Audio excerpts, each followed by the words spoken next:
and a paper for a magazine for a gun was in there with a man's name on it that is counties away. My son has no clue who that is, but when I started looking on the internet, it's from the same county where the lady is from that has my grandson, from the same area where the address is I think less than 15 minutes from her house.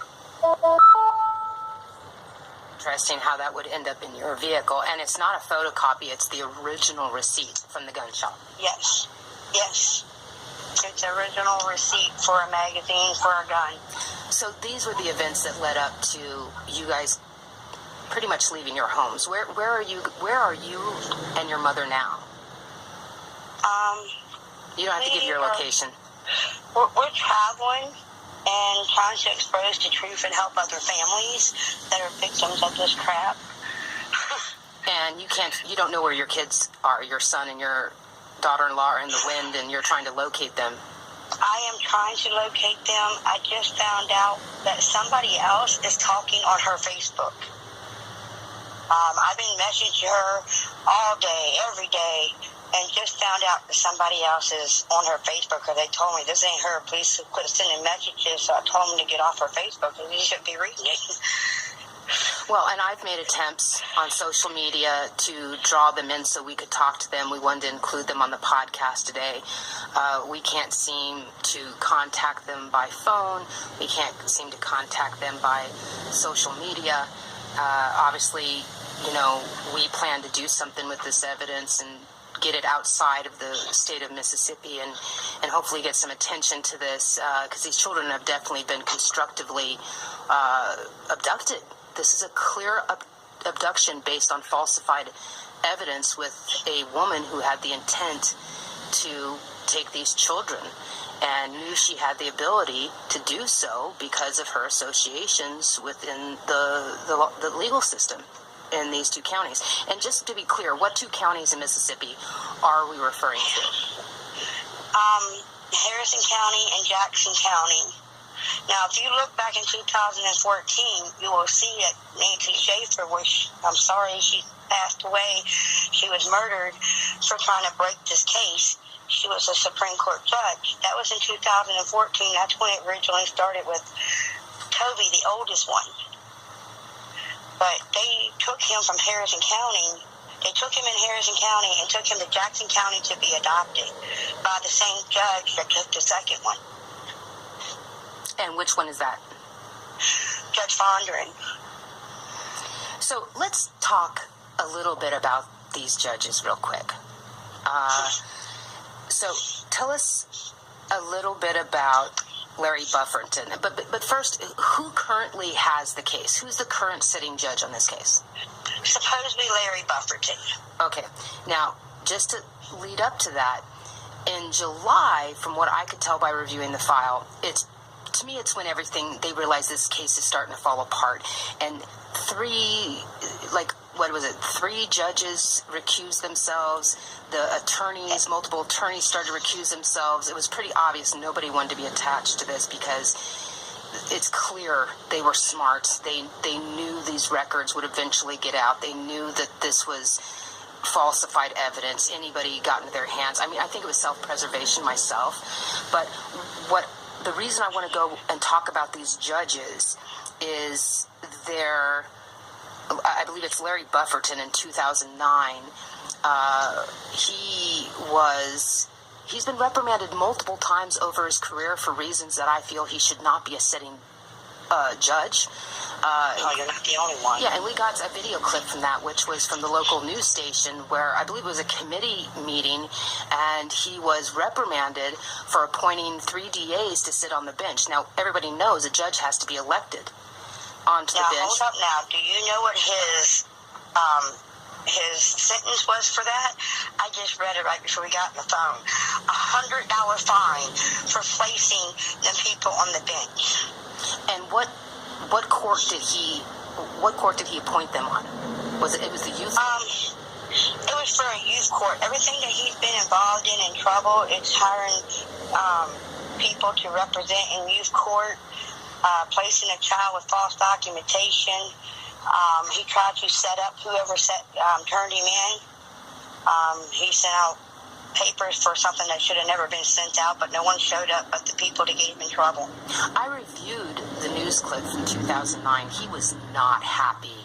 And I think, if I recall correctly, and again, we'll play it because we're going to put this on YouTube as well with the video evidence and all these clips. It was clear that he was angry and he was wanting to know who turned him in.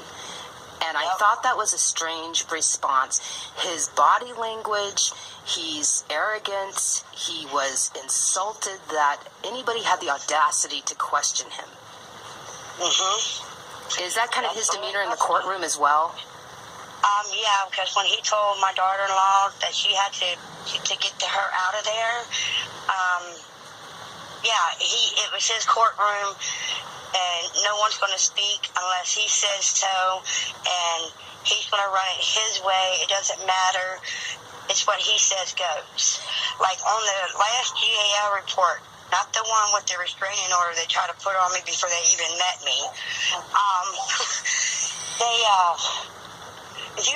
If we was able to get that transcript, I bet you almost $1 million they read from that second GAL report that day. That's how court went. Well, okay. Now, I'm going to get to that in a second, but first covering these judges.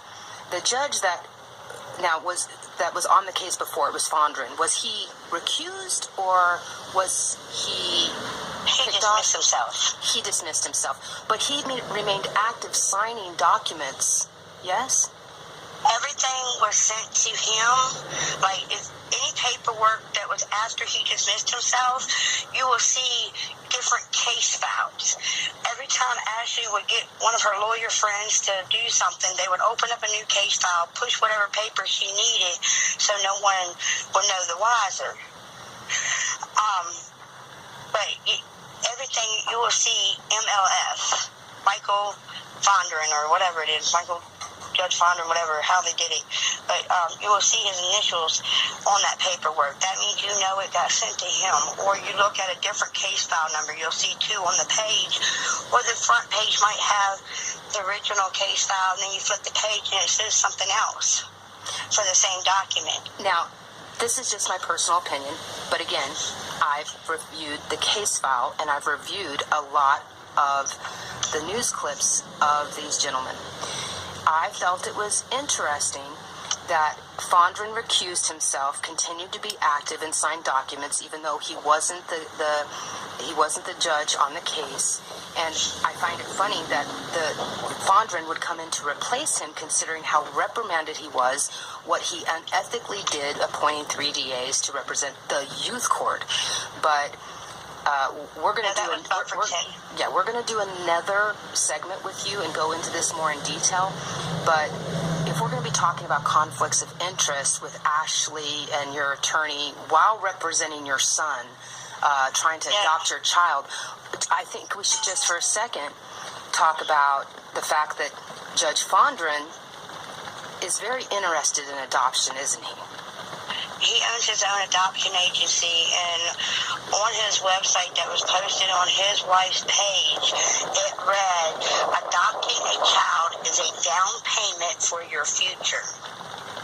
Now, are judges that sit in adoption court allowed to own adoption agencies, foster agencies? Honestly, I don't think it should be, but when I have been, asking questions, why is he having an adoption agency sitting on the bench, they act like it's common. It happens everywhere. Well, not when you're in the business of forcibly stealing children under falsified adoption papers for your friends in a court of law, because that sparks my interest, and we're going to be investigating this further because, A, I want to know if that's a conflict of interest, because it seems to me that you should, and if you own foster care agencies, you should not be having any authority over adoption papers. But it's not that he owns one. He seems to own multiple in multiple states. He has connections. Yeah, I just sent you a bunch of pictures of things that I found when I was looking up about him and addresses. And if you look at the addresses that fall under his name, Arkansas has, one of the addresses has an adoption agency. They have a kids park in Destin, Florida, and he has an adoption agency for Mississippi. And he also works in Alabama. He has a lot of family in Alabama. A lot of reports that I'm getting from families that their kids are just been taken. They've been taken to Alabama and adopted out. I just looked at, actually, he is with the judge that he is, he can, if needed to be, go to Jackson, Harrison, and Hancock County.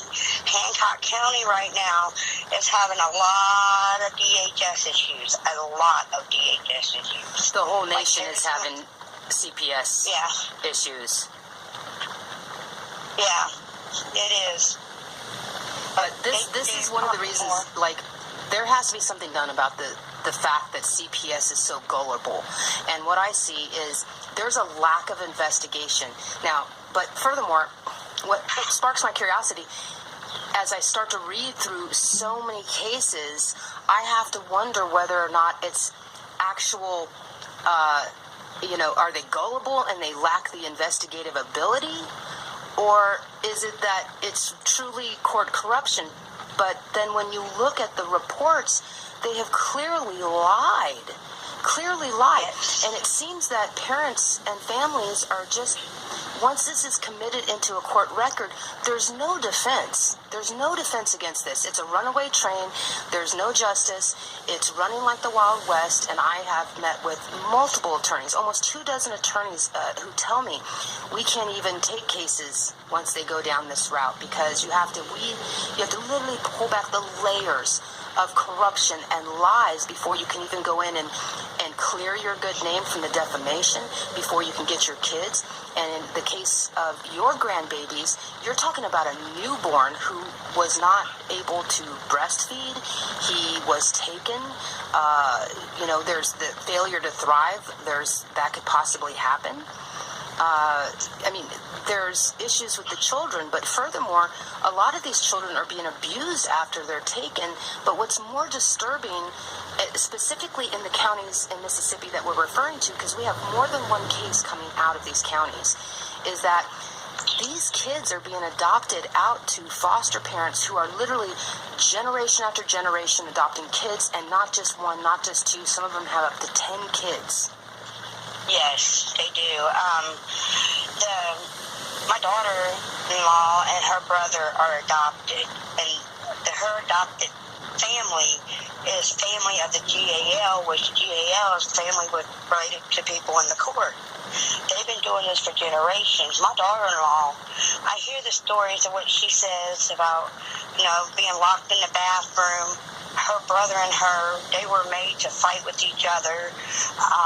Her stepsisters, they all hate her. She is straight the real stepchild. She's not looked upon. They don't. When she met my son and left home, she became a nobody because their check stopped. When their check stopped, she's nobody to them. She's not part of their family. I have text messages and email stuff that will prove that. And they're the ones that made phone calls to take the baby away to give them to somebody else.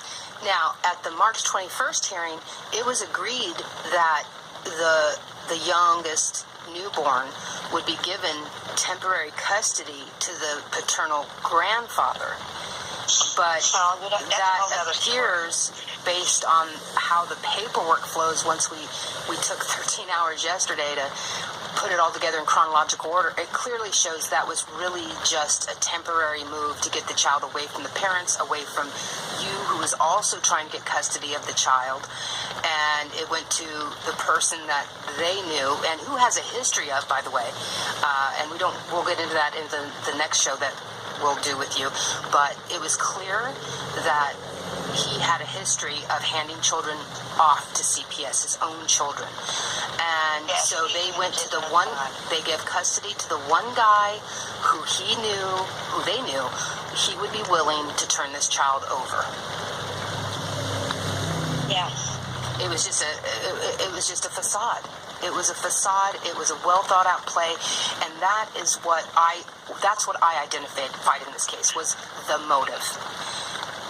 Now, whether or not the motive is just to simply, some could say it was just a simply desperation for a woman to have a child, but from what we know, she's not unable to have her own children, but she was recently married. But if you look at the family history, this is a family, generations that have a history of adopting these children and getting money for them.